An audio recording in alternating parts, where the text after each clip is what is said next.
Hello दोस्तों, तो आपका स्वागत है अपने YouTube channel AD Jharkhand classes में। और आज हम लोग स्टार्ट करने वाले हैं JSS-CGL यानी कि ग्रेजुएशन लेवल का हिंदी पेपर 2 का। हम लोग 15 दिन में ये 15 मैराथन क्लास में ख़त्म करने वाले हैं। आज है 29 अक्टूबर और ये आपका 15 नवंबर तक ये पूरा क्लास समाप्त हो चुका होगा। तो दोस्तों, वीडियो को विदाउट स्किप किए हुए टोटल यानी कि पूरा देखिए, सारा सिद्धांत को हम लोग क्लास करेंगे, टोटली डिटेल्स में शॉर्ट नोट्स के थ्रू पढ़ेंगे। और अगर आपको ये टेस्ट और कोर्स इसका खरीदना हो तो एडी क्लासेस ऐप पे आप जाएं और सारे कोर्स वहाँ मिलेंगे। ठीक है, पीडीएफ के लिए ये 8863884281 पर आप कॉल कर सकते हैं। ठीक है, तो चलिए आज हम लोग जो है पाश्चात्य का सिद्धांत पढ़ने वाले हैं, जो JSS-CGL हिंदी पेपर 2 के लिए बहुत ही ज़्यादा इम्पॉर्टेंट टॉपिक है। और ये इतिहास में ऐसा पहली बार हो रहा है यूट्यूब पर, ठीक है, जो कि 15 दिनों में 15 मैराथन क्लासों में हिंदी पेपर 2 का क्लास समाप्त होने वाले हैं। ठीक है, तो दोस्तों एकदम ध्यान से देखने हैं, क्योंकि 16 और 17 दिसंबर को एग्ज़ाम भी है। तो उसके थ्रू अगर जो पढ़ लिए हैं उनके लिए एक एग्ज़ाम भी हो जाएगा, और तो यानी कि जो पढ़ लिए हैं उनके लिए ये एक रिवीजन भी हो जाएगा कि आप 15 दिनों के अंदर टोटली रिवीजन कर लेंगे सुपर फास्ट तरीके से। और जो नहीं पढ़े हैं वो साथ में एक कॉपी ले ले और नोट्स बनाएं। ठीक है, अगर आप नोट्स नहीं भी बना पाते हैं तो वीडियो को जरूर देखें। तो चलिए आज हम लोग पाश्चात्य के सिद्धांत में इन सिद्धांतों के बारे में हम लोग क्लास करने वाले हैं। कौन कौन से सिद्धांत भाई, यहाँ देख लीजिए कौन कौन से सिद्धांत है। तो पहला जो सिद्धांत है हम लोग प्लेटो के सिद्धांत पढ़ेंगे। दूसरा वर्ड्स वर्थ के सिद्धांत पढ़ेंगे। तीसरा मैथ्यू अर्नाल्ड, ठीक है, के सिद्धांत पढ़ेंगे। चौथा IA रिचर्ड्स के सिद्धांत पढ़ेंगे। पांचवा जो है टीएस का सिद्धांत पढ़ेंगे। दूसरा इलियट के सिद्धांत पढ़ेंगे। तो दोस्तों इतने सारे सिद्धांत अभी हम लोग कंप्लीट फुल्ली डिटेल्स में शॉर्ट नोट्स के तरीके पढ़ने वाले हैं। तो चलिए क्लास की ओर चलते हैं विदाउट टाइम बर्बाद किए हुए। तो ये जो है बहुत ही बेहतरीन नोट्स है, पक्का सिलेक्शन होगा। अच्छे से ध्यान से पढ़ेंगे, सिलेक्शन आपके हाथों में है। तो दोस्तों, तो चलिए पाश्चात्य का सिद्धांत, पाश्चात्य का काव्य शास्त्र के प्रमुख सिद्धांत हैं।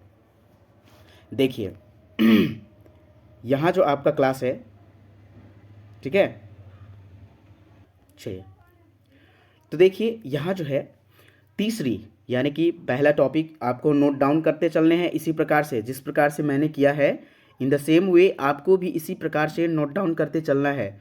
अगर आप सिलेक्शन करना चाहते हैं तो कोई बात नहीं, दरोगा का भी आने वाला है, वो भी आएंगे, तो यही सिलेबस रहेगा ना, एकदम फाड़ देना है धर के। ठीक है, चलिए तीसरी पाश्चात्य काव्य शास्त्र के प्रमुख सिद्धांत। तीसरी और चौथी शताब्दी ईसा पूर्व में पाश्चात्य काव्य सिद्धांतों की धारणाएं निर्धारित होने लगी थी।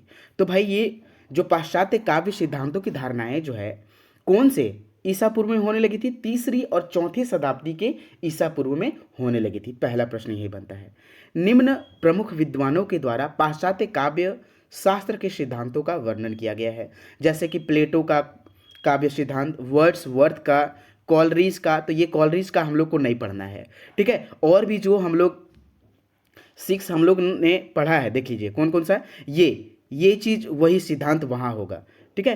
तो इतने सारे सिद्धांत जैसे कि विद्वानों के द्वारा सिद्धांत को दिया गया है। तो सबसे पहले हम लोग को क्या पढ़ना है, देख लीजिए, तो प्लेटो का सिद्धांत हम लोग को सबसे पहले पढ़ना है। चलिए प्लेटो के बारे में पढ़ते हैं हम लोग। प्लेटो एवं उसका काव्य सिद्धांत क्या है, ठीक है। चलिए प्लेटो जो है, प्लेटो का समय काल है 428 से 347 ईसा पूर्व तक है। समय काल कितना है, 428 से 347 यानी कि 347 ईसा पूर्व तक का है। इनके समय में यूनान में विभिन्न दार्शनिकों, काव्य शास्त्रियों द्वारा तथा इतिहासकारों का साक्ष्य प्राप्त हुआ है। कहने का मतलब है कि इनके प्लेटो के समय में बहुत सारे यूनान के दार्शनिक, काव्य शास्त्र और इतिहासकार का साक्ष्य प्राप्त हुआ है। किनके समय काल में, प्लेटो के समय काल में। नेक्स्ट पॉइंट है आपका, यूनानी के विद्वानों ने काव्य की उत्पत्ति, काव्य उद्देश्य अपनी रचना को पूर्ण किया है। यानी कि जो यूनानी के विद्वान थे, ठीक है, तो यूनानी के विद्वानों ने बहुत सारे काव्य उत्पत्ति किया, ठीक है, उसका सिद्धांत दिया, काव्य के उद्देश्य दिए और अपनी रचना को पूर्ण किए। किनके समय काल में? प्लेटो के समय काल में, ठीक है। प्राचीन यूनान जो है एथेंस की उत्कृष्ट कलाओं, दार्शनिक विचारों का ह्रास होने लगा, ठीक है। यहाँ देखिए, यहाँ क्या बोल रहा है, अगला पॉइंट क्या बोल रहा है ये, कि प्राचीन यूनान जैसे कि एथेंस की उत्कृष्ट कलाओं और दार्शनिक विचारों का ह्रास होने लगा था। कब? प्राचीन यूनान, ठीक है। नेक्स्ट पॉइंट है, अगला पॉइंट, शिक्षा, आचार विचार, राजनीति एक्सेट्रा में अव्यवस्था फैल गई थी प्लेटो के समय काल में, ठीक है। एथेंस की राजनीति में सुकरात जैसे महान राजनीतिक और दार्शनिक का प्रादुर्भाव हुआ है, मतलब कि इसमें एंट्री हुआ है। एथेंस की राजनीति में किसका हुआ है? सुकरात जैसे महान राजनीतिज्ञ और दार्शनिक, ठीक है। नेक्स्ट, सुकरात के विचार जो हैं क्या थे? तो सुकरात के विचार देश अव्यवस्था को सुव्यवस्थित करने में काफ़ी योगदान दिया। तो ये जो सुकरात के विचार थे, ठीक है, और सुकरात कौन थे? प्लेटो के। ये भी हम लोग अभी आपको आगे बताएंगे।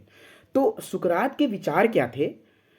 तो ये जो देश में अव्यवस्था फैली हुई थी उसको सुव्यवस्थित करना ही इनका बहुत ही बड़ा एक योगदान रहा है, ठीक है। उन्होंने बहुत सारे ऐसे कार्य किए हैं जो कि अव्यवस्थाओं को दूर किया गया है और उसमें सुव्यवस्था का व्यवस्थापन किया गया है, ठीक है।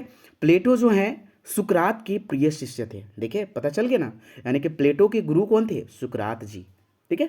सुकरात यानी कि प्लेटो के गुरु कौन थे? सुकरात। और प्लेटो सुकरात के प्रिय शिष्य थे। यही सुकरात के प्रिय शिष्य कौन थे? प्लेटो ही थे। याद रहे इस बात को लेकर। नेक्स्ट आपका जो है प्लेटो के द्वारा किया गया कार्य, कि उन्होंने क्या क्या किया है कार्य, ठीक है, वो हम लोग अभी जानेंगे।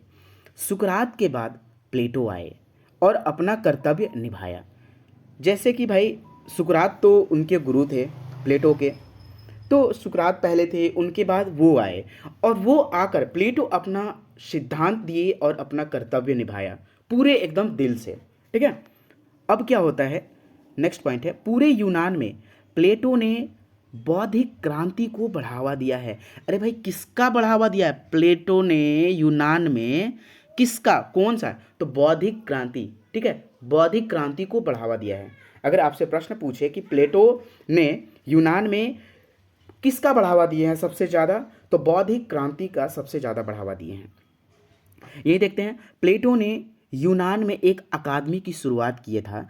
वो जो प्लेटो कब किए थे इस अकादमी का शुरुआत? यानी कि 387 ईसा पूर्व में किया था। प्लेटो ने यूनान में एक अकादमी का शुरुआत किए थे। वो अकादमी का शुरुआत कब हुआ था? 387 ईसा पूर्व में। और अकादमी का शुरुआत कौन किया था? सबसे पहले यही क्वेश्चन पूछ देता है, तो प्लेटो ने किया था। नेक्स्ट पॉइंट है, प्लेटो साहित्य, दर्शन, विज्ञान और गणित के प्रकांड विद्वान थे। कहने का मतलब कि उनको ये साहित्य, दर्शन, विज्ञान यानी कि साइंस और मैथमेटिक्स, ये तीनों में विद्वान थे। प्रकांड मतलब कि बहुत ही बड़ा, ठीक है, प्रकांड विद्वान थे। नेक्स्ट, प्लेटो के अकादमी शिक्षा संस्थान में दर्शन शास्त्र, साहित्य शास्त्र, कानून, न्याय, गणित आदि की शिक्षा दी जाती थी, ठीक है। तो ये प्लेटो के, तो देखिए यहाँ जो है प्लेटो के अकादमी, जो उन्होंने अकादमी का कहने का मतलब है कि प्लेटो ने शिक्षा संस्थान का स्थापना किया था 387 ईसा पूर्व में, ठीक है। 387 ईसा पूर्व में उन्होंने संस्थान शुरू किया। तो उनके संस्थान में, यानी कि प्लेटो के संस्थान में, शिक्षा संस्थान में, यानी कहिए कि उनका स्कूल में, अकादमी में क्या चीज़ पढ़ाया जाता था? दर्शन शास्त्र, साहित्य शास्त्र, कानून, न्याय और मैथमेटिक्स पढ़ाया जाता था, ठीक है। प्लेटो ने 30 से भी अधिक ग्रंथ की रचना की है। कितने? 30 से अधिक, 30 से अधिक ग्रंथ की रचना किए थे इन्होंने। नेक्स्ट, प्लेटो के प्रमुख ग्रंथ कौन कौन से हैं? प्रमुख ग्रंथ, ठीक है, प्लेटो के प्रमुख ग्रंथ कौन कौन सा है भाई? तो देखिए, गॉर्जियस एवं फ्रीड्रस, ठीक है, गॉर्जियस एवं Phaedrus, Protagoras, the Republic, the Laws, Ion और क्रैटिलस। तो ये जो आपका 6 ग्रंथ है, ये प्लेटो के महत्वपूर्ण ग्रंथ में से एक है। ठीक है, तो ये महत्वपूर्ण ग्रंथ है 6। कौन कौन से? गॉर्जियस एवं Phaedrus, Protagoras, the Republic, the Laws, Ion and Cratylus. ठीक है, आपको याद हो गए होंगे। मेरे साथ आप लोग रटते चलिए। गॉर्जियस, फ्रीडरस, ठीक है, प्रोटागोरस, प्रोटागोरस, प्रोटागोरस, रटते चलिए। The Republic, the Republic, the Laws, the Laws, Ion, Cratylus, the Laws, Ion, Cratylus. आप इन तीनों को एक साथ याद करें, इन तीनों को एक साथ याद करें और इन तीनों को एक साथ याद करें, क्योंकि इसी प्रकार से आपको प्रश्न पूछ देगा। ठीक है। नेक्स्ट, प्लेटो, नेक्स्ट पॉइंट है, प्लेटो द रिपब्लिक में क्या दिया है? तो यूनानियों के जीवन एवं आचार विचार का सूक्ष्म रूप से वर्णन किया है। तो ये द रिपब्लिक में प्लेटो क्या चीज़ का वर्णन किया है? आपसे ये भी प्रश्न पूछ देगा। तो द रिपब्लिक में यूनान के जीवन एवं आचार विचार का वर्णन किया है। ठीक है, अब देखिए नेक्स्ट पॉइंट क्या है। यूरोपीय काव्य शास्त्र के इतिहास का प्रारंभ प्लेटो को ही माना जाता है। देखिए, यूरोपीय है काव्य शास्त्र जो है के इतिहास का प्रारंभ किसको माना जाता है? यूरोपीय काव्य शास्त्र के इतिहास का सिद्धांत जो है, इतिहास का प्रारंभ किसको माना जाता है? प्लेटो को। ये एकदम याद रखने के, यूरोपीय काव्य शास्त्र का इतिहास का प्रारंभ प्लेटो को माना जाता है। नेक्स्ट, 3वीं एवं 5वीं ईसा पूर्व तक प्लेटो के विचारों की व्याख्या होती रही थी। ठीक है, तो प्लेटो के विचारों की व्याख्या कब से कब तक? 3वीं से 5वीं ईसा पूर्व तक होती रही थी। 10 से 12वीं शताब्दी तक प्लेटो के विचार पर अध्ययन, चिंतन, मनन का विषय रहा था। यानी कि 10वीं से 12वीं शताब्दी यानी कि तक प्लेटो के विचार का जो है अध्ययन किया, चिंतन किया, मनन का यह विषय रहा था। नेक्स्ट, आगे क्या प्लेटो जी बोलते हैं भाई, वो भी हम लोग देखते हैं। 19वीं शताब्दी तक क्या हुआ था? स्वच्छंद, ठीक है, स्वच्छंदतावादी, ठीक है, स्वच्छंदतावादी युग, रोमांटिक युग में कवियों के काव्य पर प्लेटो का प्रभाव बहुत अत्यधिक मिला था। कहने का मतलब ये है कि 19वीं शताब्दी तक ये जो कोई भी कवि हैं जो अपना काव्य रचना करते हैं, तो उनमें प्लेटो का प्रभाव अत्यधिक मिला है। ठीक है, चलिए 20वीं शताब्दी में प्लेटो के सिद्धांत, नेक्स्ट पॉइंट जो है आपका, 20वीं शताब्दी में प्लेटो के सिद्धांत वाद विवाद का प्रमुख विषय रहा। नेक्स्ट, अब क्या बोल रहा है? 19वीं शताब्दी तक तो सारा ठीक ठाक रहा भाई, ठीक है ना। 20वीं शताब्दी से इनके सिद्धांत पर वाद विवाद का यह विषय अब चलने लगा। ठीक है, प्लेटो के जो है, प्लेटो काव्य एवं कवियों की निंदा करने के रूप में प्रसिद्ध रहे। प्लेटो जो है किस चीज़ का? यानी कि काव्य और कवि सॉरी, प्लेटो के द्वारा जो है काव्य एवं कवियों की निंदा करने के रूप में यह प्रसिद्ध रहे। यानी कि प्लेटो ने बहुत सारे कवियों और काव्य जो रचना किए थे, उनका यह क्या किए हैं? यह किए हैं, निंदा किए हैं। तो इसमें भी वह प्रसिद्ध रहे हैं। नेक्स्ट चलते हैं हम लोग नेक्स्ट पॉइंट में। प्लेटो अपने गद्य साहित्य में काव्य पूर्ण पंक्तियों का प्रयोग करते थे। नेक्स्ट, यहाँ क्या पॉइंट है कि प्लेटो अपने गद्य साहित्य में, जो भी उनके गद्य साहित्य हैं, उनमें काव्य पूर्ण पंक्तियों का उन्होंने प्रयोग किया है। नेक्स्ट पॉइंट, प्लेटो आदर्श राज्य के साथ साथ आदर्श व्यक्ति का निर्माण करना चाहते थे। तो प्लेटो क्या चाहते थे कि आदर्श राज्य हो, यानी कि सुव्यवस्था का उसमें भंडार रहे, कोई भी अव्यवस्थित ढंग से कुछ भी ना रहे, सारा व्यवस्थित रहे, सुव्यवस्थित रहे। और उन्होंने यही निर्माण करने का पूरा अपने जीवन काल में यही चाहा है उन्होंने, प्लेटो ने। यानी कि आदर्श व्यक्ति का वह निर्माण करना चाहते थे राज्य के साथ साथ। नेक्स्ट, प्लेटो का जो मुख्य उद्देश्य रहा है, तो प्लेटो का जो मुख्य उद्देश्य रहा है वह किस चीज़ का रहा है? आंतरिक गुणों का विकास करना। ठीक है, नेक्स्ट चलते हैं। प्रकांड विद्वान प्लेटो का आदर्श साहित्य में उन्होंने क्या क्या कहा कि किस प्रकार से साहित्य होने चाहिए, उसका एकदम टोटल डिटेल्स आपको मिलेगा शॉर्ट नोट्स तरीके से। आप ये पढ़ लीजिए, आपको कोई ये दिक्कत नहीं होगी। ठीक है, नेक्स्ट पॉइंट है, प्लेटो चाहते थे कि राजनीतिक उत्थान हो और नैतिक सिद्धांतों की स्थापना हो। तो प्लेटो मतलब कि आदर्श साहित्य या आदर्श राज्य या व्यक्तित्व बनाने के लिए उन्होंने बहुत सारे ये बात बोले हैं, वो चीज़ मैं आपको ये बताता हूँ। तो पहला उन्होंने क्या चाहा कि राजनीतिक का उत्थान हो और नैतिक सिद्धांतों की स्थापना हो।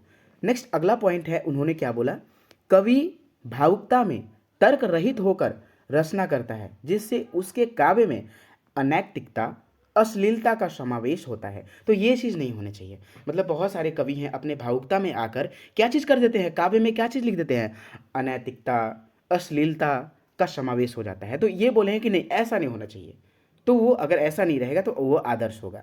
नेक्स्ट, प्लेटो का मानना था यदि कवि को स्वतंत्रता दिया जा रहा है, ठीक है, शुभ व अशुभ चरित्र चित्रण की स्थापना करे।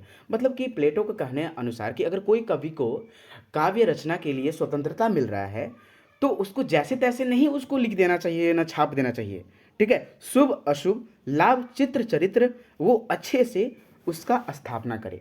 प्लेटो और क्या कहते थे कि काव्य में विलासिता, ठीक है, और भद्दापन नीचता आदि को स्थान नहीं मिलना चाहिए कोई भी काव्य में, ठीक है। कोई भी काव्य, कोई भी कवि अगर काव्य रचना करते हैं तो उसमें क्या चीज़ नहीं होना चाहिए, विलासिता भद्दापन नीचता अश्लीलता आदि का स्थान नहीं मिलना चाहिए।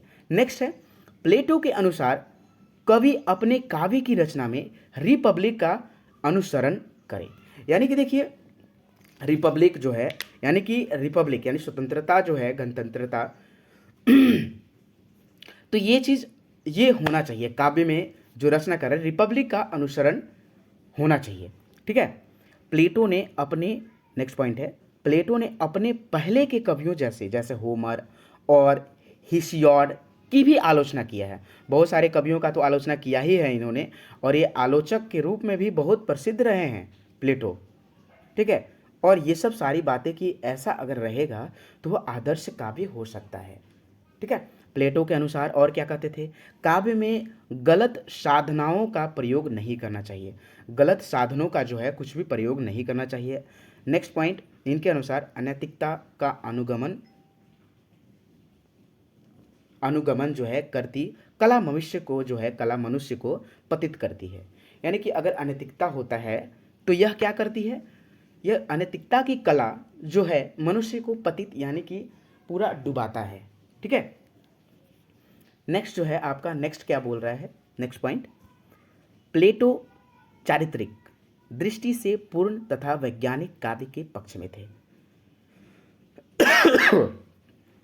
चलिए नेक्स्ट है, प्लेटो के काव्य सिद्धांत जो हैं, ठीक है, प्लेटो के काव्य सिद्धांत जो हैं क्या है, प्लेटो के काव्य का खंड दो प्रमुख आधार हैं।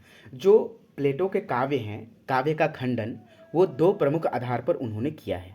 पहला जो है आपका, नैतिक दृष्टि से उचित नहीं है, काव्य जो है नैतिक दृष्टि से उचित नहीं है, वह अनैतिकता को स्थान देता है। और दूसरा जो है, काव्य मिथ्या कल्पना का प्रचार करता है। काव्य जो है मतलब उनके अनुसार, प्लेटो के अनुसार जो है, इन्होंने काव्य को दो भाग में बांटा कि काव्य जो है नैतिक दृष्टि से उचित नहीं है।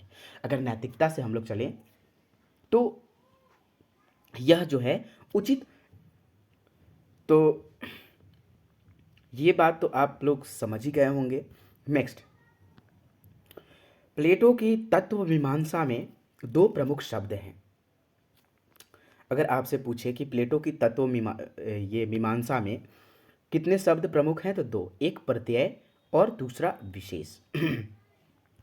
चलिए, प्लेटो को प्रत्ययवादी दार्शनिक कहा जाता है, ठीक है। प्लेटो को क्या कहा जाता है, प्रत्ययवादी दार्शनिक कहा जाता है। सारे एक्चुअली कोई भी फालतू पॉइंट यहाँ नहीं बताया गया है। आप कितनों महाग्रंथ पढ़ लीजिएगा तो इस प्रकार से आपको नहीं बताया जाएगा, ठीक है। मैं क्लास के बीच में डिस्टर्ब नहीं करना चाहता हूँ। तो चलिए, प्रत्ययवाद के अनुसार प्रत्यय का जो अर्थ है प्लेटो के अनुसार वह क्या है कि विचार ही परम सत्य है, ठीक है।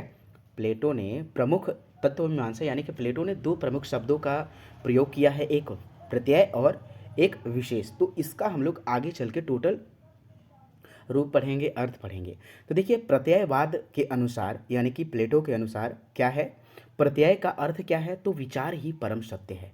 ठीक है, समझ में आ गया, विचार ही, प्रत्यय का अर्थ क्या है, विचार ही परम सत्य है। नेक्स्ट प्रत्यय अदृश्य, अरूप, अपरिवर्तनीय है। ठीक है, प्रत्यय जो है क्या चीज़ है, अदृश्य, अरूप, अपरिवर्तनीय, यानी कि यह परिवर्तन नहीं हो सकता, यह अदृश्य है, यह अरूप है, इसका कोई रूप नहीं है। प्रत्यय जो है इंद्रियों से परे है। ठीक है, प्रत्यय जो है, इनका कहने का अर्थ है कि प्रत्यय इंद्रियों से परे है। ठीक है, यह आँख, कान, नाक, मुंह के द्वारा इसका ज्ञान संभव नहीं है। प्रत्यय का ही वैज्ञानिक ज्ञान संभव है। प्रत्यय जो है वैज्ञानिक ज्ञान संभव है। विशेष का अर्थ क्या होता है, तो जिसे हम देख सकते हैं, सूंघ सकते हैं, सुन सकते हैं, स्पर्श कर सकते हैं या चख सकते हैं, यानी कि ये इंद्रियों के द्वारा जो होता है उसको विशेष कहते हैं। प्रत्यय जो इंद्रियों से द्वारा नहीं किया जाता है, इंद्रियों से परे होता है। समझ में आया प्रत्यय और विशेष का अर्थ आप लोग को। चलिए देखते हैं, और विशेष का ज्ञान इंद्रियों द्वारा होता है। आप लोग देखिए समझ रहे होंगे तो कमेंट सेक्शन में ज़रूर कमेंट करिएगा, ताकि ये, और नहीं भी करिएगा तो कोई दिक्कत नहीं है, क्योंकि मेरा ज़्यादा एम है कि आप लोग सक्सेस करें और लास्ट टाइम ये 1 मंथ में टोटली रिवीजन कर लें। ठीक है, और एडी झारखंड क्लासेस से जुड़ना ना भूलें।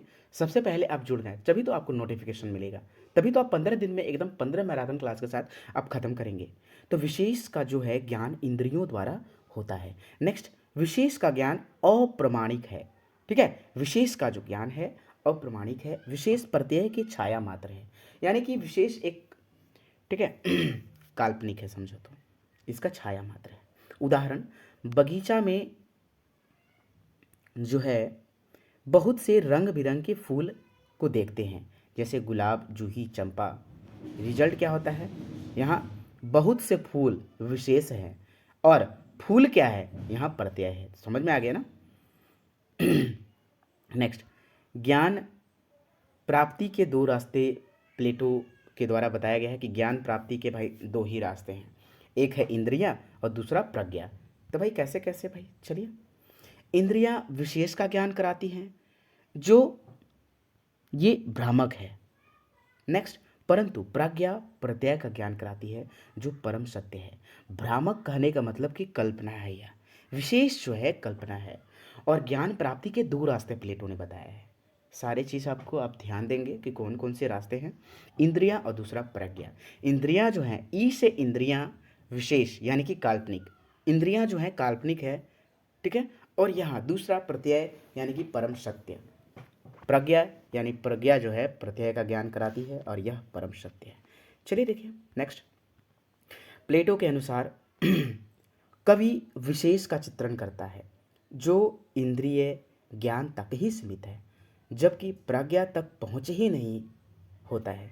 यह आलोचन यानी कि आलोचना कर रहे हैं, प्लेटो आलोचना कर रहे हैं दूसरे कवि का, कि जो कवि, बहुत सारे कवि काव्य का रचना करते हैं, तो वे कवि जो है विशेष का चित्रण करते हैं, यानी कि कल्पना में जीते हैं। इंद्रियां ज्ञान तक ही वह सीमित रहता है, वह प्रज्ञा यानी कि वह प्रत्यय तक नहीं जाते, वह परम सत्य तक नहीं जाते हैं। ठीक है, उनका यह कहना है। नेक्स्ट, दूसरा है, उत्कृष्ट काव्य वह है जिसे परम सत्य का ज्ञान हो, यानी कि जिसमें प्रत्यय हो, ये चीज़ वो बोलते हैं। वह अपार्थिक अमूर्त होना चाहिए। ठीक है, किसके अनुसार, काव्य कैसा होना चाहिए, उत्कृष्ट काव्य अपार्थिक अमूर्त होना चाहिए। नेक्स्ट है, समझ में आया, परम सत्य का ज्ञान हो। उत्कृष्ट काव्य वही होता है, यानी कि सभी कवियों को इतने बेकार कर दिए, जितने कवियों ने ये रचना किया है वो सभी तो कवि बेकार हो गए इनके थ्रू, इनके द्वारा जो इन्होंने बोला है। ठीक है, तो ये चीज़ प्लेटो ने काव्य को जो है, प्लेटो ने काव्य के सत्यम शिवम सुंदरम स्वरूप को स्वीकारा है। देखिए प्लेटो ने यहाँ क्या बोला, प्लेटो ने काव्य के सत्यम शिवम सुंदरम को इन्होंने स्वीकारा है।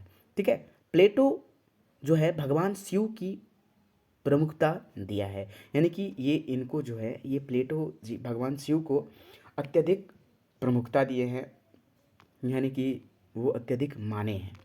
तो यहाँ जो है आपका ये प्लेटो के बारे में टोटल समाप्त हुआ। ठीक है, तो टोटल समाप्त हुआ प्लेटो के बारे में। अब हम लोग पढ़ेंगे वर्ड्सवर्थ का सिद्धांत। वर्ड्स वर्थ का सिद्धांत हम लोग अभी पढ़ने वाले हैं। एकदम दिल थाम के बैठिए, क्योंकि जो है यहाँ आपको टोटल्स कराया जा रहा है ना, टोटल क्लास कराया जा रहा है भाई, तो आप इसे घबराए ना। चलिए, वर्ड्स वर्थ का काव्य सिद्धांत, काव्य भाषा का सिद्धांत, ये नोट डाउन करें, जल्दी नोट डाउन करें। नहीं कर रहे हैं तो आप ध्यान से सुने, ईडी क्लासेस के साथ जुड़े, ठीक है। यह है 1750 से 1717, ठीक है, 1770 से 1850 तक के कवि थे। ये जो वर्ड्स वर्थ कवि हैं, ये इनका समय काल यानी कि कार्यकाल जो भी है, ठीक है, कब से कब तक रहा, 1770 से 1850 तक के यह कवि थे। 1790 में फ्रांस, इटली और आल्प्स जो पर्वत है, यह पैदल यात्रा किए थे। कहाँ? फ्रांस, इटली और आल्प्स पर्वत पर इन्होंने 1790 ईस्वी में कहाँ किया था? पैदल यात्रा किया था, ठीक है। नेक्स्ट, 18वीं शताब्दी के अंत में वर्ड्सवर्थ कवियों की शैली रूढ़ और कैसा था? निरुपयोगी था। नेक्स्ट, वर्ड्सवर्थ ने परंपरागत भाषा शैली का पूर्ण रूप से विरोध किया है। तो देखिए, वर्ड्सवर्थ ने किसका विरोध किया है? पूर्ण रूप से विरोध किया है। किसका? परंपरागत, जो पहले से चलती आ रही भाषा शैली है, उसका विरोध किया है। नेक्स्ट, वर्ड्सवर्थ ने टी.एस. इलियट और एजरा पाउंड ने बोलचाल की भाषा का यह समर्थन किया है। यानी कि हम लोग अभी टी.एस. इलियट और एजरा पाउंड तो नहीं पढ़ना है, ठीक है, तो ये हम लोग को नहीं पढ़ना है। तो वर्ड्सवर्थ ने किसका? टी.एस. इलियट और किसका? एजरा पाउंड के बोलचाल की भाषा का जो है समर्थन किया है कि भाई जो टी.एस. इलियट बोले हैं वह बात सही है, ठीक है। चलिए, वर्ड्सवर्थ ने काव्यगत युक्तियों, वक्रोक्ति, मानवीकरण तथा पौराणिक दत्त कथाओं, भावभास काव्य के लिए उपयुक्त नहीं माना है। तो यानी कि वर्ड्सवर्थ के अनुसार काव्यगत युक्तियों, वक्रोक्ति, मानवीकरण, पौराणिक दंत कथाओं, इस प्रकार से जो हैं ये सब उन्होंने काव्य के उपयुक्त नहीं माना है। काव्य के लिए और कुछ होना चाहिए। क्या इन्होंने बताया है? 18वीं शताब्दी में नौ अभिजात्यवादी युग में भाषा के निम्न एवं उच्च दो रूप थे, ठीक है। 18वीं शताब्दी में, इनके समय काल में 18वीं शताब्दी में किनके थे? यानी कि नौ अभिजात्यवादी युग में भाषा के कितने? निम्न और उच्च दो रूप थे। दैनिक जीवन की भाषा को निम्न कहा है। किसने? वर्ड्सवर्थ ने दैनिक जीवन भाषा को, जो जो दिनचर्या में चलता है, इसकी भाषा को निम्न कहा है। और कृत्रिम, आडंबरपूर्ण, ठीक है, बोझिला को, इस प्रकार की भाषा को उच्च भाषा कहा है। वर्ड्सवर्थ के काव्य रचना से लिरिकल बैलेड्स, ठीक है, बैलेड्स प्राप्त होता है। लिरिकल बैलेड्स प्राप्त, यानी कि इनके जो काव्य रचना है उससे हम लोग को क्या प्राप्त होता है? Lyrical ballads. नेक्स्ट चलते हैं हम लोग। वर्ड्सवर्थ के अनुसार भाषा के विचार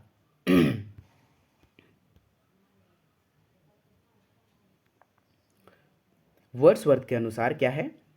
काव्य भाषा एवं विचार। नेक्स्ट, काव्य की जो काव्य भाषा में ग्रामीणों की दैनिक बोलचाल की भाषा होनी चाहिए। देखिए, अपना वर्ड्सवर्थ के अनुसार जो है, इन्होंने अपना विचार दिया है कि किस प्रकार से क्या होने चाहिए। तो काव्य भाषा में, जो काव्य में भाषा यूज होते हैं, वो ग्रामीणों की दैनिक बोलचाल की भाषा होनी चाहिए।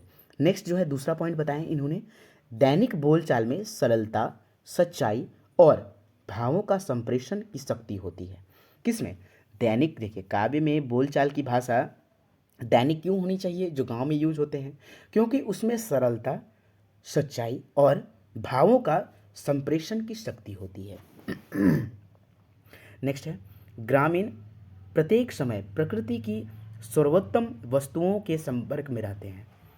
इनका कहना यह है कि गांव के लोग जो हैं हमेशा, हर समय प्रकृति की सर्वोत्तम वस्तुओं के संपर्क में रहते हैं हमेशा, ठीक है। सही बात है, क्योंकि वो ओरिजिनल में जीते हैं। वो शहरी जैसा नहीं कि वो काल्पनिक में जीते रहते हैं। बैल देखते हैं ना, तो भाई ओरिजिनल में बैल देखते हैं। ये नहीं है कि शहर में रहते हैं ना, तो भाई बच्चा देख रहा है कि ये बैल है, माँ अपना बच्चा को शहर में सिखा रही है ये बैल है बेटा, वहाँ बैल भी कहाँ मिलेगा भाई, ठीक है। वहाँ बैल भी गाय ना, कुछ नहीं मिलने वाला है। लेकिन यहाँ प्रत्यक्ष रूप से देखता है कि ये हल है, इससे हल जोता जाता है, ठीक है, बैल में हम जुआट लगाते हैं, हर लगाते हैं, तब ये होता है। इस प्रकार से उन्होंने बताया है। ग्रामीणों की भाषा में सच्चाई, ईमानदारी और स्वाभाविकता होती है, जो कृत्रिम भाषा से असंभव है। कृत्रिम भाषा ये सब नहीं कर सकती है। गद्य और काव्य की भाषा में कोई तात्विक भेद नहीं है। नेक्स्ट है, इन्होंने बहुत सारा पॉइंट बताया भाई, ध्यान से सुनते रहेंगे। नेक्स्ट पॉइंट है, रस और काव्य में अंतर केवल छंद के कारण होता है। रस और काव्य में जो अंतर होता है किसके कारण होता है? छंद के कारण होता है, याद रहेगा, ठीक है। रस और काव्य में अंतर जो होता है किसके कारण? छंद के कारण होता है। नेक्स्ट, गद्य और काव्य में अंतर छंद के कारण ही नहीं बल्कि शब्द चयन और वाक्य विन्यास के कारण होता है, ठीक है। दोनों रीजन है। कवि हृदय में भाव का प्रबल उन्मेष है और विषय का चयन हुआ है तो उसकी भाषा अनायास भव्य, तप्ती और चित्रण प्रधान होगा। अगर देखिए कवि के हृदय में भाव का प्रबल उन्मेष हो और विषय का चयन हुआ हो तो उनकी भाषा कैसी होगी? अनायास, भव्य, तप्ती और चित्रण बहुत अच्छा होगा, प्रधान होगा। इस प्रकार से कवि में होना चाहिए वर्ड्स वर्थ के अनुसार, ठीक है। चलिए नेक्स्ट है आपका जो नेक्स्ट आपका पॉइंट है कि कृत्रिम भाषा उत्तरवर्ती उत्कृष्ट कवियों की देन है। कृत्रिम भाषा किसका देन है? उत्तरवर्ती उत्कृष्ट कवियों की देन है। नेक्स्ट पॉइंट, कृत्रिम काव्य भाषा जो होती है कैसी होती है? जटिल और आडंबरपूर्ण होती है। ये जो कृत्रिम काव्य भाषा होती है ना भाई, ये जटिल और आडंबरपूर्ण होती है।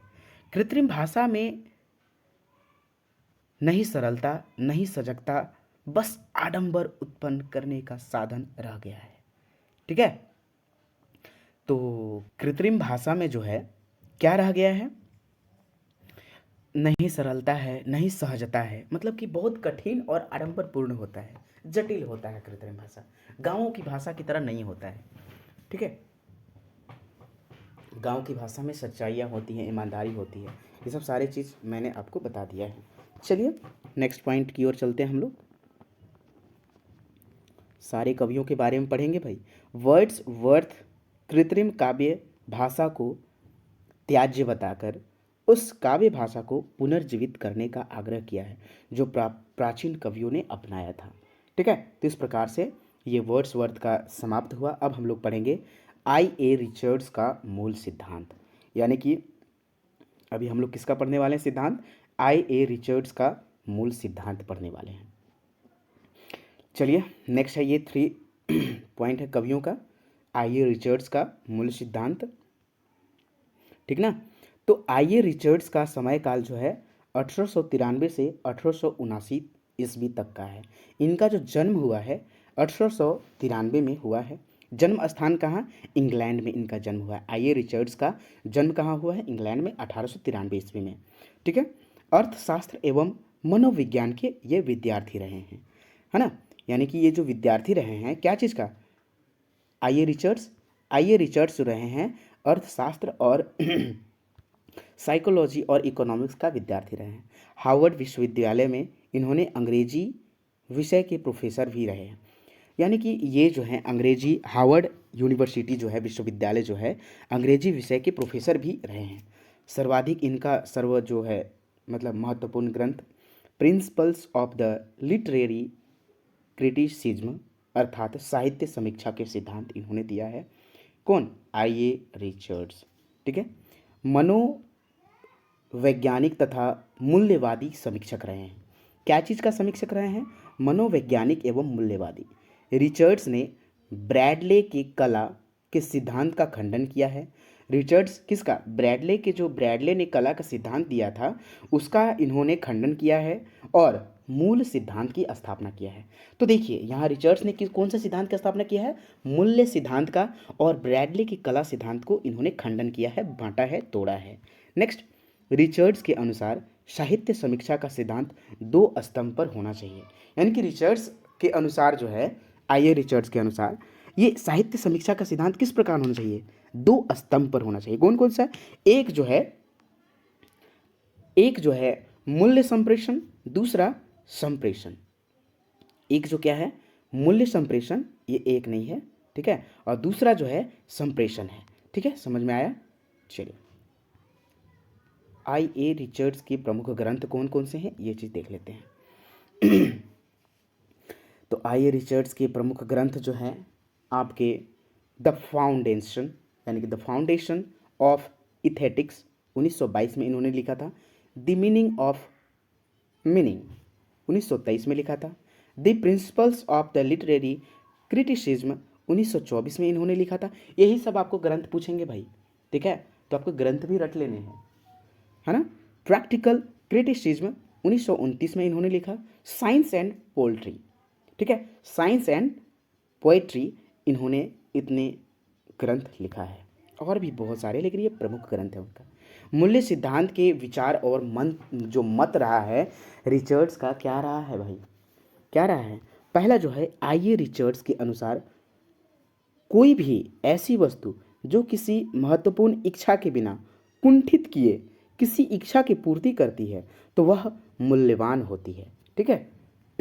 इनका कहने का अर्थ ये है, यानी कि ऐसी कोई भी वस्तु जो किसी महत्वपूर्ण इच्छा के बिना कुंठित किए किसी की इच्छा की पूर्ति करती है तो वह मूल्यवान है ना। वास्तविक मूल्य और मूल्य की अनुभूति पर्याय है। इन्होंने क्या बोला है? वास्तविक मूल्य और मूल्य की जो अनुभूति है वह पर्याय है। नेक्स्ट, काव्य कला को सर्वोत्तम रूप प्रदान करने के लिए कवि मनोवैज्ञानिक अनुभूति के मूल्य की स्थापना सामाजिक दृष्टि से हितकारी होनी चाहिए। नेक्स्ट क्या है? I.A. रिचर्ड्स के अनुसार मनोवैज्ञानिक काव्य मूल्य है। नेक्स्ट पॉइंट, काव्य में भावोत्तेजक भाषा के विशिष्ट प्रयोग से उसके अंदर परस्पर विरोधी आवेगों एवं संवेगों का सामंजस्य बना रहता है हमेशा, ठीक है, मतलब कि विरोधियों का आना जाना उसका सामंजस्य बना रहता है, ठीक ना। रिचर्ड्स के अनुसार मानव मन को आवेगों का एक तंत्र कहते हैं, ठीक है, यानी कि मानव मन को क्या कहे हैं रिचर्ड्स? आवेगों का एक तंत्र कहे हैं। आवेगों की उत्पत्ति कभी भी अवरुद्ध नहीं होती है। आवेगों की उत्पत्ति जो है कभी भी अवरुद्ध नहीं होते हैं। अब देखिए I.A. रिचर्ड्स के अनुसार आवेग कितने प्रकार के होते हैं? तो 2 प्रकार के होते हैं। एक प्रवृत्ति मूलक इच्छा आयोग, प्रवृत्ति मूलक इच्छा आयोग, और दूसरा जो है निवृत्ति मूलक द्वेष आयोग। नेक्स्ट, रिचर्ड्स के अनुसार मूल्य सिद्धांतों इच्छाओं की संतुष्टि पर आधारित होता है, यानी कि रिचर्ड्स के अनुसार जो मूल्य का सिद्धांत होता है वह इच्छाओं की संतुष्ट करता है। कोई भी इच्छा, जैसे आपको एक बुलेट लेना है तो आपका ये इच्छा है ना, आप बुलेट ले लिए तो ये इच्छा की संतुष्टि हो गया, यानी कि जो आप चाह रहे थे वो इच्छा प्राप्त हो गया, तो उससे आपको संतुष्टि हुआ कि नहीं? संतुष्टि हुआ ना, संतुष्टि हो गया बुलेट खरीदने पर, क्योंकि आप बुलेट की इच्छा कर रहे थे, ठीक है ना। तो यही चलिए इच्छा की नेक्स्ट पॉइंट है, इच्छाओं की संतुष्टि हमारे आवेगों में संगति और संतुलन स्थापित करता है। अगर कोई भी इच्छा पूर्ति हो गया भाई तो आपको एकदम शांत रखेगा, अगर इच्छा नहीं तो आप अकबकाए रहेंगे, अरे भाई मुझे तो एकदम CGL में ले ही लेना है। अब आपको प्राप्त हो जाएगा तो आपको संतुष्टि होगा कि नहीं? आप शांत होंगे कि नहीं? पक्का होंगे। अगर आपका ASO में जॉब हो जाता है, भगवान करे सबका हो जाए, और भी वैकेंसी है, ठीक है ना, जो उसके लायक हो, तो आपको उस वैकेंसीज के लायक बनना है। रिचर्ड्स के अनुसार विरोधी आवेगों में जो सामंजस्य आवश्यक है, क्या चीज़? विरोधी आवेगों में सामंजस्य बहुत ही ज़्यादा अच्छी होनी चाहिए। रिचर्ड्स के अनुसार विरोधी आवेगों में सामंजस्य आवश्यक है। संतुलन और समन्वय को कला का गुण मानते हैं। संतुलन और समन्वय को रिचर्ड्स क्या मानते हैं? कला का गुण मानते हैं। रिचर्ड्स की दृष्टि से काव्य महत्वपूर्ण और मूल्यवान है जो आकांक्षाओं को संतुष्ट करता है, ठीक है ना। संप्रेषण का सिद्धांत किसे कहते हैं? तो प्रेषणीयता में जो कुछ होता है यह है कि कुछ विशेष परिस्थितियों में विभिन्न मस्तिष्क जो है एक जैसी अनुभूति प्राप्त करते हैं, तो उसको हम लोग प्रेषण सिद्धांत कहते हैं। संप्रेषण क्या होता है? तो ये संप्रेषण कवि, कलाकार या सृजन की अनुभूतियों का पाठक द्वारा अनुभव किया जाना संप्रेषण कहलाता है। आप लोग समझे कि नहीं? ये अर्थात में है, यानी कि विशेष परिस्थितियों के विभिन्न मस्तिष्क एक जैसी अनुभूति प्राप्त करती हैं, यानी कि जिस विचार से कवि लिखते हैं और पाठक यानी कि हम लोग पढ़ते हैं उसी विचार में, यानी कि कोई जो होता है सैड वाला होता है कविता, कोई होता है एकदम उत्तेजक होता है, जोश पैदा करता है, कोई होता है देश की रक्षा के लिए कविता। तो उस प्रकार से कवि ने फील किया, तभी आपको फील करवा रहा है।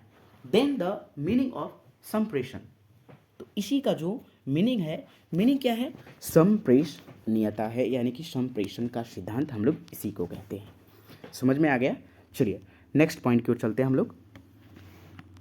नेक्स्ट पॉइंट क्या है, प्रेषणीयता किसी व्यक्ति विशेष की अनुभूति को वैसा ही अनुभूत करना चाहता है, वह प्रेषणीयता कहलाता है। कहने का मतलब जैसा कवि लिख रहे हैं जो विचार से, वही विचार आप में आ रहा है, देन द प्रेषणीयता। संप्रेषण क्या होता है, कवि कविता में व्यथा का वर्णन करे और उस कविता को पाठक या श्रोता पढ़कर व्यथित हो जाए तो संप्रेषण कहलाता है। मैंने क्या कहा, वही बात कहा, ठीक है। संप्रेषण तभी पूर्णता से होता है, मतलब पूर्ण होता है, जब विषय रोचक और रमणीय होता है।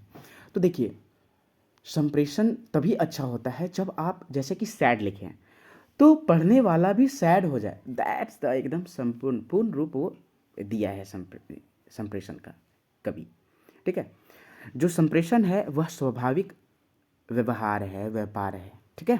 नेक्स्ट, संप्रेषण के लिए प्रयत्न करने पर कला में जो कृत्रिमता होती है उसका समावेश हो जाता है। नेक्स्ट, चौथा जो आपका पॉइंट है, संप्रेषणीयता के लिए कवि प्रतिभा अज्ञात रूप से स्वतः कार्य करती है। कहने का मतलब अगर कवि लिख रहे हैं तो आपको बोल के थोड़े ही लिखते हैं भाई कि मैं कवि एक लिख रहा हूँ जो देश की रक्षा के लिए हो, देश नौजवान को जगाने के लिए हो, ठीक है। वो लिख कह के तो नहीं लिखते ना, वो लिखते हैं तब आप पढ़ते हैं।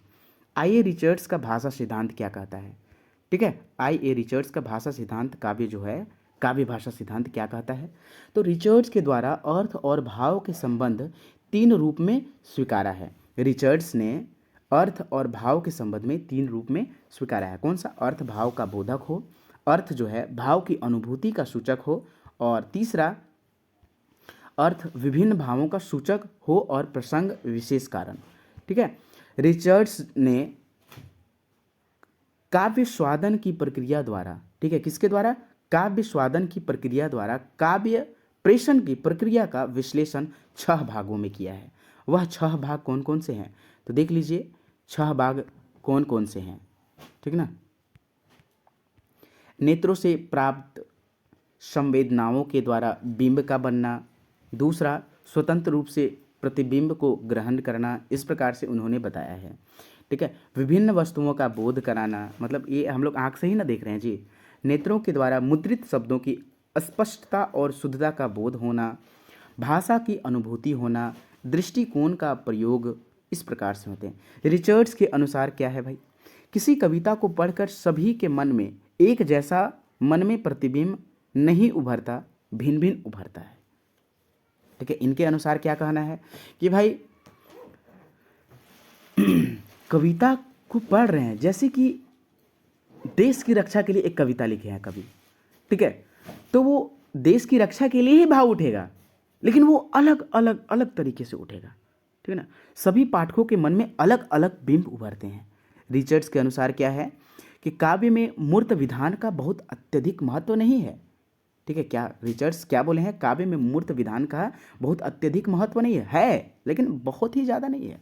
मूर्त विधान जन्य अनुभूति से ही अधिक जो है आपका भाव तत्व है, मतलब कोई भी में जो है भाव, काव्य में मूर्त विधान से भी ज़्यादा जो है आपका भाव होना चाहिए।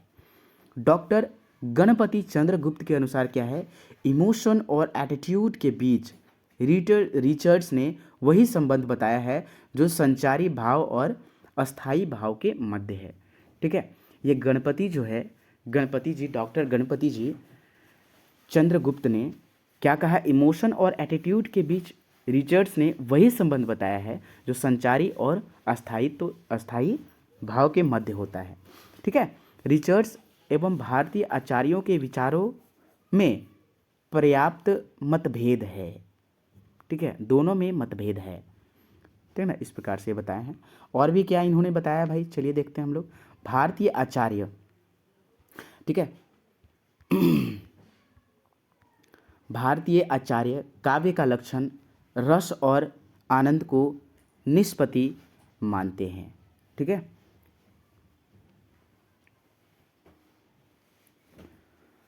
आपका जबकि रिचर्ड्स भावोद्दीप्ति को लक्ष्य को मानते हुए भी उसका उद्देश्य हमारे आवेगों को सुव्यवस्थित करना चाहते हैं।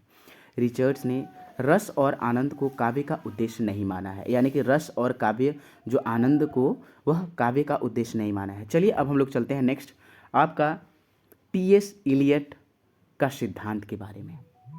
टी.एस.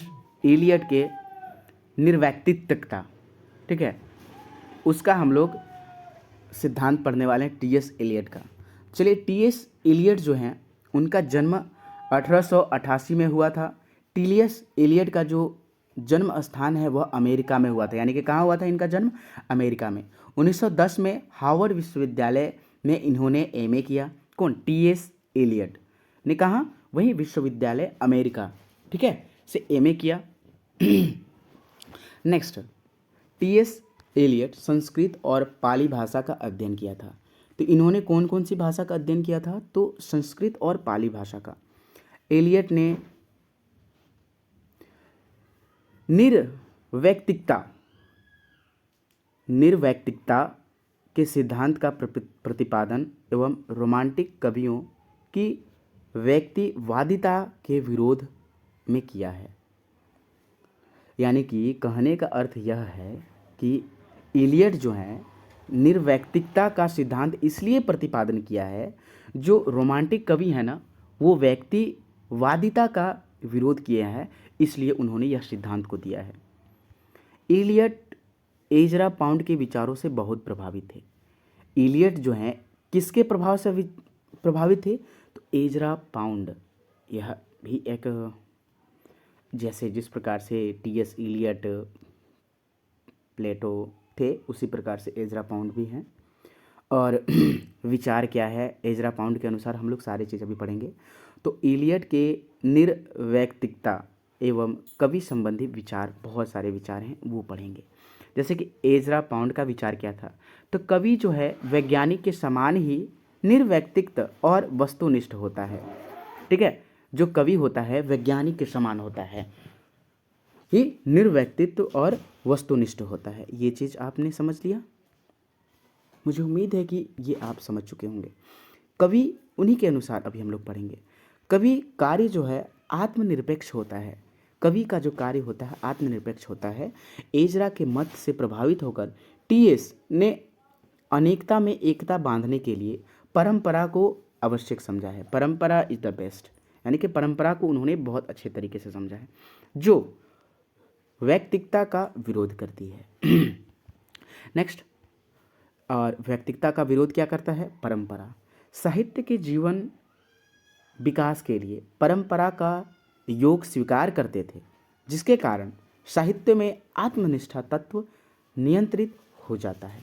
यही चलिए टी.एस. इलियट के अनुसार क्या है?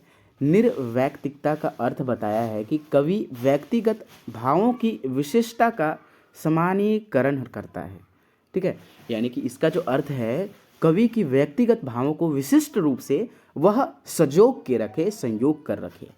ठीक है, कवि स्वयुक्त अथवा चिंतन द्वारा ग्रहण अनुभव को काव्य में व्यक्त करता है। देखिए टी.एस. इलियट के द्वारा और क्या कहते हैं, वे क्या कहते हैं कि कवि जो होता है काव्य का रचना करता है तो खुद से चिंतन करता है और अनुभवों को ग्रहण कर अपने काव्य में वह रचना करता है। ठीक है, ठीक है, तो ये चीज़ उन्होंने बताया कि कवि रचना करता है इस प्रकार से। कवि के निजी अनुभव होते हैं, मतलब खुद का अनुभव होता है, होते हुए भी सबके अनुभव वह बन जाते हैं। मतलब काव्य में कोई भी कवि अपना अनुभव बताता है ना, तो सबका अनुभव बन जाता है पढ़ने के बाद। कविता के कितने घटक होते हैं इनके अनुसार, यानी कि इलियट के अनुसार कविता कितने घटक होते हैं? 6 घटक। पहला जो होता है तत्व, दूसरा विचार, तीसरा अनुभूति और चौथा अनुभव, पांचवा बिंब और छठा प्रतीक। ठीक है, छठा क्या होता है? प्रतीक। ये 6 यानी कि 6 कविता के जो घटक हैं सभी व्यक्ति के निजी अनुभव होते हैं, तो इसी से वे कविता का रचना करते हैं। ठीक है, चलिए नेक्स्ट। काव्य में कवि का स्वर एक व्यक्ति का स्वर न रहकर सभी व्यक्तियों का स्वर बन जाता है। यानी कि कवि जो भी स्वर का यूज करते हैं, जब पाठक उसे पढ़ते हैं तो पाठक का भी वह स्वर बन जाता है, इसलिए ये लाइन कहा गया है। नेक्स्ट पॉइंट है, कला में अभिव्यक्त भाव निर्व्यक्तित्व होते हैं। ठीक है, नेक्स्ट है, कवि स्वयं को प्रकृति में के प्रति समर्पित किए बिना निर्व्यक्तित्व नहीं हो सकता है। क्या नहीं हो सकता है? कविता मनोभाव की स्वच्छंदता नहीं बल्कि पलायन है। नेक्स्ट, कवि जो है व्यक्तिगत की अभिव्यक्ति नहीं करता, वह विशिष्ट माध्यम का यह एकमात्र मात्र है। ठीक है, चलिए इलियड के काव्य एवं अन्य कवियों के भाव भी जान लेते हैं। तो टीएस के अनुसार कविता जो उत्पन्न हो जाती है वह उत्पन्न हो जाती है, उत्पन्न नहीं की जाती। कहने का मतलब है कि कविता को उत्पन्न किया नहीं जाता, वह उत्पन्न ऑटोमेटिकली हो जाता है। नेक्स्ट, टीएस ने कविता के उत्पत्ति को लेकर मत दिया है और कहा है, मैं उस समय अपनी बात ठीक से व्यक्त नहीं कर सका था। ठीक है, निर्वैयक्तिकता के दो रूप होते हैं। पहला जो होता है वह क्या होता है, वहाँ एक जो कुशल शिल्पी मात्र के लिए प्राकृतिक होता है, और दूसरी जो होता है क्या होता है, दूसरी जो होता है क्या होता है, प्रौढ़ कलाकार, है ना, प्रौढ़ कलाकार होते हैं। इलियट ने कवि की तुलना प्लेटिनम के तार से किया है। ठीक है, रीजन क्या है, इलियट ने जो तुलना किया है किस चीज़ से किया है, प्लेटिनम के तार से किया है। ठीक है, जो इसका रीजन यही है कि सल्फर डाइऑक्साइड और प्लेटिनम के संपर्क में आकर सल्फ्यूरिक एसिड बन जाता है, परंतु सल्फ्यूरिक एसिड में प्लेटिनम का कोई चिन्ह नहीं दिखता। In the same way platinum अप्रभावित रहता है, इसीलिए इलियट ने क्या कहा है, प्लेटिनम, यानी कि कवि की तुलना किससे किया है, प्लेटिनम से किया है, कोई भी प्रभाव उस पर नहीं पड़ता है। ठीक है, ठीक उसी तरह कवि के मन के संपर्क में अनेक प्रकार के संवेदन, अनुभूतियाँ और भाव आते हैं, नए नए रूप ग्रहण करते रहते हैं, परंतु प्रौढ़ कवि अप्रभावित रहता है। समझ में आया? साधारणीकरण का सिद्धांत एवं निर्वैयक्तिकता का सिद्धांत समान है। ठीक है, यानी कि दोनों साधारणीकरण का सिद्धांत और निर्वैयक्तिकता का सिद्धांत दोनों समान सिद्धांत है। नेक्स्ट पॉइंट, अगला पॉइंट है, भारतीय आचार्यों ने साधारणीकरण या निर्वैयक्तिकता की खोज 8वीं एवं 9वीं शताब्दी के बीच में किया था। ठीक है, पाश्चात्य साहित्य जगत के में इलियट ने निर्वैयक्तिक की खोज 20वीं शताब्दी में किया था। कब? 20वीं शताब्दी में। समझ में आया? अब चलते हैं हम लोग नेक्स्ट आपका जो कवि के द्वारा सिद्धांत बताया गया है, मैथ्यू अर्नाल्ड का सिद्धांत, यानी कि आलोचना के सिद्धांत का स्वरूप कैसा होना चाहिए, ये सारी चीज़ अभी हम लोग पढ़ेंगे, यानी मैथ्यू अर्नाल्ड के सिद्धांत के बारे में। ठीक है, ध्यान से देखेंगे, इसी से प्रश्न आएंगे, इससे कहीं से अधिक नहीं होंगे। ठीक है, तो मैथ्यू अर्नाल्ड के सिद्धांत, मैथ्यू अर्नाल्ड का जो है जन्म कब हुआ था, जन्म जो है 24 दिसंबर 1822 को हुआ था, 24 दिसंबर 1822 को हुआ था। जन्म स्थान जो है यूनाइटेड किंगडम, यानी कि कहाँ जन्मे थे, यूनाइटेड किंगडम में जन्मे थे। मैथ्यू को आधुनिक युग का आलोचक यानी यथार्थवादी काव्य चिंतक माना गया है। ठीक है, यानी मैथ्यू अर्नाल्ड को क्या कहा गया है, आधुनिक युग का आलोचक यथार्थवादी काव्य चिंतक कहा गया है इनको। मैथ्यू अर्नाल्ड को आधुनिक अंग्रेजी आलोचक का भी प्रारंभ इनसे ही माना जाता है। अर्नाल्ड का साहित्यिक जीवन का प्रारंभ जो है कब से हुआ था, साहित्यिक जीवन का प्रारंभ काव्य रचना से हुआ, लेकिन कवि होने से पूर्व वह एक आलोचक थे। कवि होने से पूर्व क्या थे, ये अर्नाल्ड एक आलोचक थे, याद रखेंगे इस बात को। नेक्स्ट पॉइंट है, मैथ्यू मानते थे साहित्यिक और उसकी समस्याएं जीवन की समस्याएं से भिन्न नहीं है। नेक्स्ट, काव्य संस्कृति का सर्वश्रेष्ठ साधन है। काव्य जो है किसका श्रेष्ठ साधन है, संस्कृति का सर्वश्रेष्ठ साधन है, याद रखेंगे। संस्कृति ही काव्य का दूसरा नाम है। काव्य का दूसरा नाम क्या है, संस्कृति, मैथ्यू अर्नाल्ड के अनुसार। संस्कृति काव्य का दूसरा रूप है। सारे काव्य के बारे में ही बताया है, जितने भी बताया है काव्य शास्त्र के जो है काव्य के बारे में इन्होंने बताया कि काव्य कैसा होना चाहिए। प्रयोजनमूलक जो है काव्य के सिद्धांत क्या है, सॉरी ये पाश्चात्य काव्य के सिद्धांत क्या है। पाश्चात्य काव्य के सिद्धांत कहने का मतलब ये है कि इन्होंने बहुत सारे 6 जो कवि हैं काव्य के बारे में ही बताया है कि काव्य ऐसा होना चाहिए, काव्य वैसा होना चाहिए। ठीक है। अनाड़ प्राचीन अभिजन्यवादी सिद्धांतों को पुनः स्थापित करना चाहते थे। कौन?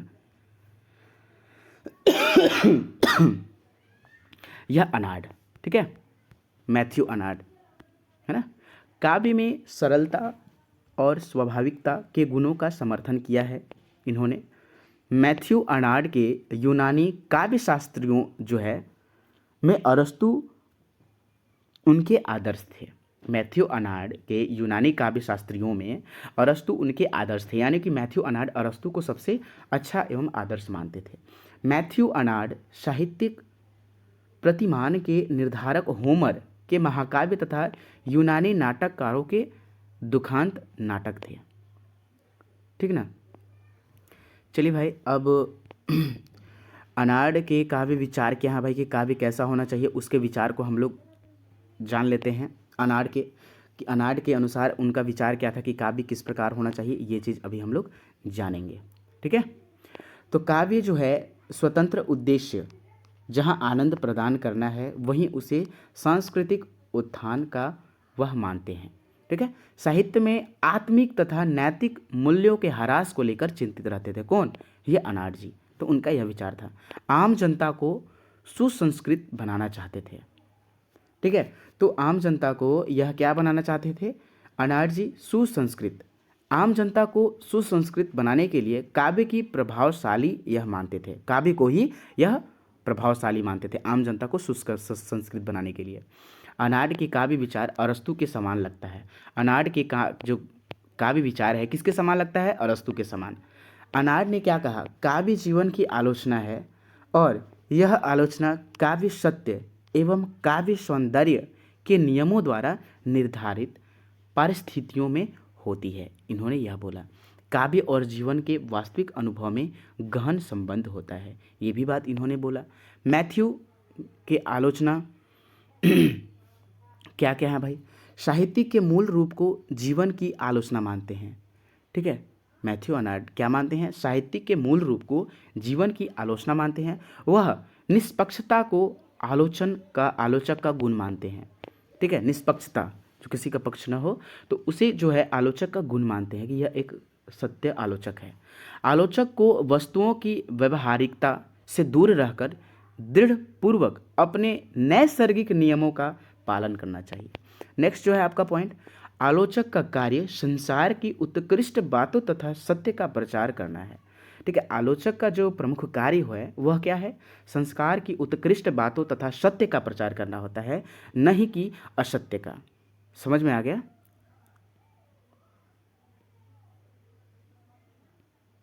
ठीक है। तो ये चीज़ करना है ना। चलिए नेक्स्ट पॉइंट है आपका, ये क्लास जो है समाप्ति होने वाला है। और ये टोटल क्लास कैसा लगा ये भी कमेंट सेक्शन में कमेंट करेंगे, क्योंकि आप लोग के लिए मैं total class free of cost दूंगा, लेकिन अगर कोर्स खरीदने हो तो एडी क्लासेस ऐप पे जरूर जाएंगे। चलिए नेक्स्ट है आपका समीक्षात्मक शक्ति। वर्ड्सवर्थ द्वारा समीक्षात्मक शक्ति को निम्न स्तर कहा गया है और सृजनात्मक शक्ति को मनुष्य के लिए उत्कृष्ट मानी जाती है।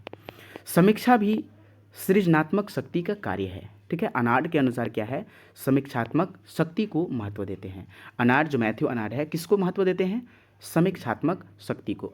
समीक्षात्मक शक्ति की सहायता से ही कला, दर्शन और साहित्य यानी इतिहास द्वारा वस्तु का शुद्ध ज्ञान प्राप्त हो सकता है। सृजनात्मक शक्ति तथा समय की शक्ति को अनाड़ स्वीकारा है। नेक्स्ट अगला पॉइंट है, सृजनात्मक शक्ति के अभाव में मनुष्य की शक्ति अपर्याप्त होती है। नेक्स्ट, काव्य विषय चयन का जो महत्व होता है, काव्य विषय चयन का महत्व कैसा? अनाड़ के अनुसार कवि को काव्य हेतु आदर्श विषय का चयन करना चाहिए। ठीक है। कवि को काव्य हेतु आदर्श विषय का चयन करना चाहिए जिससे पढ़ने वालों को प्रेरणा दी जा सके। काव्य में विषय का चयन करना महत्वपूर्ण कार्य है। मानव के कार्य व्यापार सभी विषय पर निर्भर करता है। ठीक है, चलिए, और ये आपका लास्ट और नेक्स्ट क्लास है, और इसके बाद हम लोग पढ़ेंगे नेक्स्ट अगला क्लास। और अभी तो हम लोगों ने 5वां क्लास किया पाश्चात्य के सिद्धांत, फिर हम लोग काव्य शास्त्र के सिद्धांत पढ़ेंगे जो आपका 4th क्लास होगा। ठीक है, यानी ये 5 क्लास था, अचानक से मैं 5 क्लास तक कराया है। ठीक है, तो आप एडी झारखंड क्लासेस से अवश्य जुड़ें। टोटल आपको यहाँ क्लास फ्री ऑफ कॉस्ट कराया जाएगा।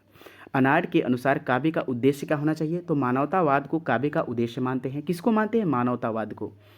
ठीक है, काव्य मानव के जीवन के उत्थान का यह एक साधन है। ठीक है, मतलब जीवन, मानव जीवन का एक उत्थान का यह साधन है। क्या? काव्य लोक कल्याण में सहायता प्रदान कर सकता है। क्या चीज़ में? लोक कल्याण में। सर्वश्रेष्ठ काव्य वह है जिसे हम निर्माण और आनंद प्रदान करने की अधिकतम शक्ति उपस्थित हो, जिसमें काव्य और आलोचक के द्वारा मानव के जीवन में पूर्णता व संतुलन को स्थापित करना चाहते हैं। सृजनात्मक को उनके द्वारा द्वितीय श्रेणी का यह साहित्य है माना गया है। यानी कि अनार्ड ने ये जो द्वितीय श्रेणी का साहित्य माना है सृजनात्मक तरीके से। यही चलते हैं पाश्चात्य आलोचना जगत में अनार्ड का महत्व असंदिग्ध है। तो दोस्तों आपका जो है यहाँ क्लास समाप्त होता है, और टोटल क्लास जो है आपको एडी झारखंड क्लासेस पे मिलेंगे। ठीक है, एडी झारखंड क्लासेस पे मिलेंगे। और मैंने यहाँ जो 6 रचनाकार यानी कि सिद्धांत देने वाले कवियों, लेखकों के बारे में, रचनाकारों के बारे में हम लोगों ने पढ़ा, तो ये आपको कैसा लगा और ये भी आप बताएंगे। ठीक है, तो टी.एस. इलियट एक साथ में ही है। तो दोस्तों आपको जो ये कोर्स अवेलेबल होंगे एडी क्लासेस ऐप पर ही होंगे, तो आप एडी क्लासेस से ज़रूर जुड़ें, और एडी झारखंड क्लासेस से आप एकदम अभी तुरंत जुड़ें, क्योंकि आपको यहाँ जो है टोटल झारखंड का ऐसे ही हैंड रिटेन नोट्स 380 पेज का नोट्स है, एक भी प्रश्न झारखंड से नहीं छूटेगा। करेंट अफेयर्स आपको पढ़ने होंगे।